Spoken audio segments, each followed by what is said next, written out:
Hello, good to see you. Good to see you too. It is a pleasure meeting you here. அன்பு தமிழ் மக்களே வணக்கம். ட்ரம்பின் 3 நாள் மௌன விரதத்துக்கு பின் சுக்லாம் பரதம் விஷ்ணு சசிவர்ணம் என்று மந்திரம் சொல்ல ஆரம்பித்தார்.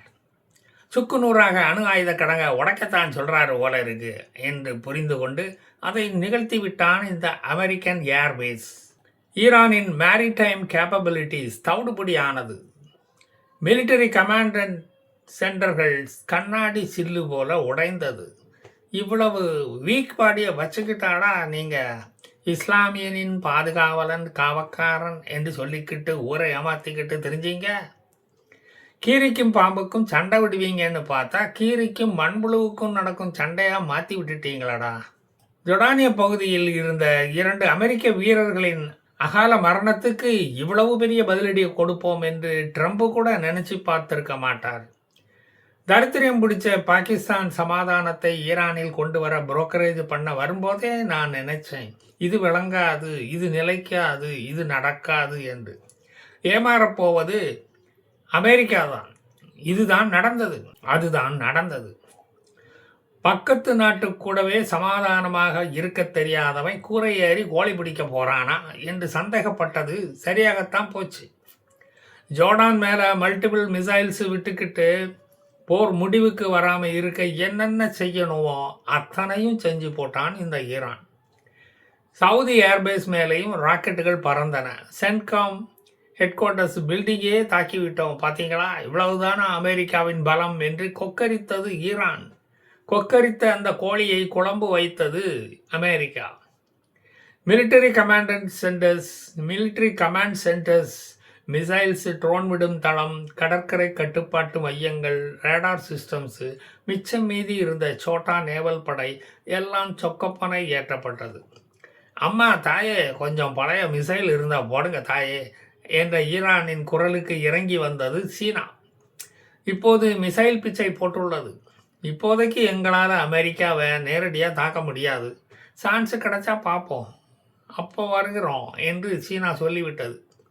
இப்போதைக்கு இந்த மிசைலை எடுத்துகிட்டு போப்பா என்று சொல்லி அனுப்பிவிட்டது சீனா. ஏவுகணை எதிர்ப்பு S-400 டேங்க்ஸ் ஒவ்வொன்றும் $80 மில்லியன் விலை உள்ளது. இப்போதைக்கு அதை வைத்து அமெரிக்காவை அடிக்க முடியுமான்னு ட்ரை பண்ணிப்பார். S-400 விலையை எங்களுக்கு குரூடாயிலாக நீங்கள் கொடுத்தா போதும் என்று சொல்லி அனுப்பியது சீனா. ஈரானுடன் சீனா ஒரு மெமரண்டம் ஆஃப் அண்டர்ஸ்டாண்டிங்கை போட்டுள்ளது. 400 ஷோல்டர் ஆப்ரேட்டட் மிசைல் லான்ச்சர்ஸை வாங்கி உள்ளது ஈரான் சீனாவிடமிருந்து. இதனுடன் W-12 F-9-16 மிசைல்களையும் வாங்கியுள்ளது ஈரான். அது தாழ்வாக அமெரிக்க விமானங்கள் பறக்கும்போது தாக்கிவிட்டு ஓடி ஒளிந்து கொள்ளலாம், அவ்வளவு வசதி உள்ளது. தோளில் தூக்கி வைத்து கொண்டு ஓடும் எளிய வெயிட்லெஸ் மிசைல் லான்ச்சர்ஸ் அவை. ஈரானுடைய ஆயுத பேரழிவால் ஈரானுக்கு இந்த சின்ன ஆயுதங்கள் தான் இனிமேல் கை கொடுக்க போகிறது. அவசரமாக 2 மினிட்ஸில் நூடுல்ஸ் தயாரித்த மாதிரி மிசைல்களை தயாரிக்க முடியாது இல்லையா? அதனால் 2 மினிட்ஸ் நூடுல்ஸ்களே வாங்கி குவித்து விட்டது. ஆயுதம் இல்லாமல் நிராயுத பாணியாக நின்றால் ராமன் மாதிரி பெருந்தன்மையாக ராவணனை பார்த்து இன்று போய் நாளை வா என்று சொல்ல மாட்டானே இந்த அமெரிக்கா. சிக்குனாண்டா ஒரு சிறுத்தை என்று பிளாஸ்டிக் சேர்னாலே மண்டையில் அடித்து போட்டு தள்ளிடுவானே. சீனா எப்படி ஈரானுக்கு இந்த லைட் வெயிட்டட் ஆயுதங்களை கொடுக்க போகிறது? விமான வழியாக நிச்சயமாக கொடுக்க முடியாது. அமெரிக்கா சீனாவின் பிளேனை வீழ்த்தி விடுவான். ட்ரெயின் வழியே தகர்க்கப்பட்டு விட்டதால் அதிலும் அனுப்ப முடியாது. கப்பல் வழியாகவும் கடல் வழியாக கொண்டு போகவும் முடியாது. இருக்கிற ஒரே வழி பாகிஸ்தான் வழி, தரை வழி. எந்த பாகிஸ்தான் சண்டை போடாமல் சமாதான வழிக்கு ஈரானை கூட்டிக் கொண்டு வருகிறேன் பேர் வழி என்று என்னைக்கு சொன்னதோ அந்த பாகிஸ்தான் தான் இப்போ உதவ போகிறதாம். அந்த பாகிஸ்தான் தான் இப்போ ஆயுதங்களை எங்ககிட்ட கொடுங்க, நாங்கள் பத்திரமா ஈரான் பார்டரில் போய் பார்டரை தாண்டி கொண்டு போய் கொடுத்துக்கிட்டு வாழ்ந்துடும், அதுக்குண்டான கமிஷனை மட்டும் நீங்கள் கொடுத்தா போதுமே அப்படின்னு சொல்லியிருக்கு. ஆயுதம் டெலிவர்டு என்று மெசேஜ் உங்களுக்கு வந்த பிறகு கமிஷன் தொகையை கூகுள் பே மூலமோ ஃபோன்பே மூலமோ அனுப்புனா போதும் என்று சொல்லி இருக்கிறது பாகிஸ்தான். அட்வான்ஸாக நாங்கள் சல்லி காசு வாங்கவே மாட்டோம். நாங்கள் தொழில் சுத்தமானவர்களப்பா. புரோக்கர் பிஸ்னஸில் ரொம்ப நேர்மையாக இருக்கிறவன் என்று பேர் எடுத்தவங்க. இது ஒரு நாணய வேலை இல்லையா? இல்லைன்னா எங்கள் பேர் கெட்டு போயிடும். புரோக்கர் தொழிலில் நாங்கள் தான் கிங்காக இருக்க போகிறோம், இருக்கணும்னு விரும்புகிறோம். எங்களுக்கு வேறு எங்கும் கிளைகள் கிடையாது. ஷபாஸ் ஷெரீஃபும் அசீம் முன்னேறும் போட்ட ஜாயிண்ட் வெஞ்சர் பிஸ்னஸ் தான் இது. பாகிஸ்தான் மட்டும்தான் இந்த பிஸ்னஸில் மனோபோலியாக இருக்கும். இந்திய பார்டரில் எல்லை தாண்டி போய் அங்குள்ள அப்பாவி மக்களை சுட்டுக்கிட்டு வந்த பிறகு இந்த பிஸ்னஸை தான் நாங்கள் காலங்காலமாக செஞ்சுக்கிட்டு இருக்கோம். உலகமே மிடில் ஈஸ்டில் அமைதி திரும்பாதா என்று ப்ரே பண்ணிக்கிட்டு இருக்கிற இந்த நேரத்தில் இந்த பயலுக பண்ணின சேட்டையை பார்த்தீங்களா? ஒரு பக்கம் சமாதான பேச்சுவார்த்தையை பார்க்குறேன் என்று சொல்ல வேண்டியது, இன்னொரு பக்கம் நீ எதுக்கும் கவலைப்படாதது அண்ணே, தம்பி நான் இருக்கிறேன் உனக்கு, உங்களுக்கு வேண்டிய ஆயுத சப்ளையை சீனாவிலேருந்து சீப் ரேட்டில் நாங்கள் வாங்கி தரோம், அப்புறம் இஸ்லாமிய நண்பனா நாங்கள் எதுக்கு இருக்கிறோம் அப்படிங்குது இந்த பாகிஸ்தான். ஒரு இஸ்லாமியனுக்கு துயரம் என்றால் அதை துடைக்கும் கர்ச்சிப்பே நாங்கள் தான். எங்களை போய் இந்த இந்தியா அழிக்க பார்க்குறான். எங்களை விட உயரமாக வளர்ந்து கொண்டு ஒரு புல்லை பார்க்குற மாதிரி குனிஞ்சு எங்களை பார்க்குறோம். அவ்வளவு கேவலமாகவா நாங்கள் போயிட்டோம்? ஏதோ இந்தியாவில் கொஞ்சம் பாகிஸ்தானியர்கள் இன்னமும் உயிரோடு இருக்கிறதுனால நாங்கள் உயிர் பிழைச்சி ஓடிக்கிட்டு இருக்கோம். அம்னிஸ்டி இன்டர்நேஷ்னல் என்ற அமெரிக்க நிறுவனம் சமீபத்தில் ஒரு அறிக்கை ஒன்றை வெளியிட்டுள்ளது. அது அதிர்ச்சி தருவதாக உள்ளது. நமக்கல்ல, உலக நாடுகளுக்கு. 5 லட்சம் ஆயுதங்களை இஸ்ரேல் இறக்குமதி செய்துள்ளது. அது அமெரிக்காவிடமிருந்தோ, நார்வே, ஸ்வீடன், இங்கிலாந்து, பிரான்ஸ், இத்தாலி போன்ற ஆயுத வியாபாரிகளிடமிருந்தோ அந்த ஆயுதங்களை இஸ்ரேல் வாங்கவில்லை. அது வாங்கியது இந்தியாவிடமிருந்து தான். அதுதான் உலக நாடுகளை அதிர்ச்சியில் ஆழ்த்தியுள்ளது. பாம்பாட்டிகளின் தேசத்தில் அவ்வளவு முன்னேற்றமா?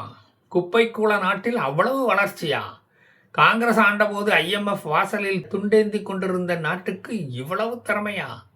காக்ரோச்சுகள் வைத்து கொண்டிருக்கும் நாட்டில் அவ்வளவு பரிணாம வளர்ச்சியா என்று மூக்கின் மேல் விரல் வைக்கவில்லை, மண்டையில் விரலை வச்சு சொரிய ஆரம்பித்து விட்டார்கள் இந்த உலக நாடுகள். 2023-25 காலகட்டத்தில் சத்தமில்லாமல் இந்த ஷிப்மெண்ட் நிகழ்ந்துள்ளது. 3,90,000 மிலிட்டரி காம்போனன்ட்டுகள், 390 டன் மிலிட்டரி ஸ்பேர் பார்ட்ஸு, 6,600 எக்ஸ்ப்ளோசிவ்கள், ட்ரோன்கள் இவையெல்லாம் ஏற்றுமதி செய்யப்பட்டுள்ளன இந்தியாவிலிருந்து.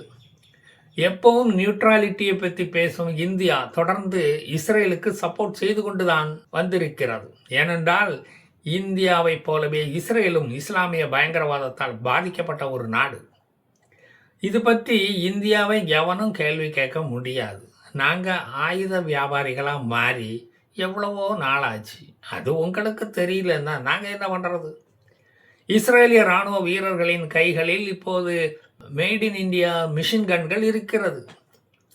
இந்த விஷயம் தெரிஞ்சதுனாலேயோ என்னமோ பாலஸ்தீன் அத்தாரிட்டி நாங்கள் ஹமாஸ் முன்னேற்ற கழகத்தை கலைத்து விடுகிறோம், இஸ்ரேலியர்களை இனி தாக்க மாட்டோம் என்று அறிவித்துள்ளது. புதிய பாலஸ்தீனத்தை புதிய கட்சி நிர்வகிக்கப் போகிறதாம். இஸ்ரேல் அதனுடைய வெப்பன்ஸ் ஃபேக்டரியை இந்தியாவில் தொடங்கப் போகிறது. இந்தியாவின் ஆயுதங்கள் சீப் அண்ட் பெஸ்ட் என்று பெயர் எடுத்து இருப்பது தான் அதற்கு காரணம்.